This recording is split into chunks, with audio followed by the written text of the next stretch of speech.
Hey there. Today we are going to be reading a devotion, and it's called The Joy of the In-Between by Ashley Hetherington. Today's devotion is day 27, and it's called Stamped with a Question Mark. The verse for this devotion is Matthew chapter 7, verse 9 through 11. Verses 9 through 11 says, "Which of you, if your son asks for bread, will give him a stone? Or if he asks for a fish, will give him a snake?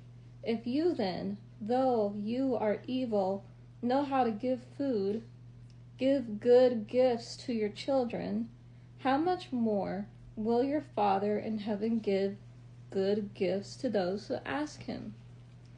Ashley says, "I never thought I would graduate college during a global pandemic.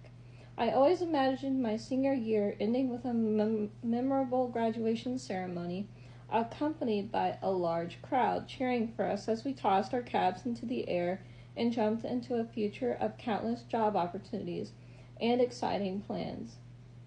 Instead, I graduated on a Zoom call in front of Chinese takeout, standing up in my living room as they sent singers off into the unknown.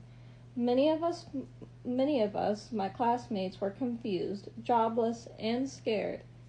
Instead of celebrating a major milestone, we felt that we were sitting in a big old question mark. I think God brings us to question marks in our lives so we will be challenged to really trust Him. Trusting God is easy when everything lines up.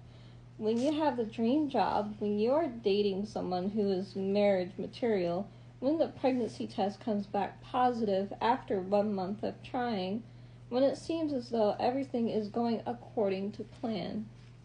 It's much more difficult to trust God when everything you thought was certain has a big old question mark with it.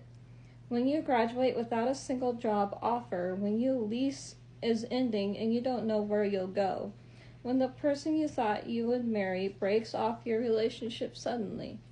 Some people are going to let us down, and some situations feel completely out of your control. But thankfully, we serve a God we can trust, even when we don't see the path, and even when our futures are stamped with a big question mark. We can trust that God is going to lead us to exactly where we need to be. I am thankful I didn't have a job post-grad. If I had one, I wouldn't have gotten serious about my blog. I wouldn't have moved to Nashville. I wouldn't be writing this book to you right now. God's plans are so much better than ours. Perhaps someday we will look back and see that there was a purpose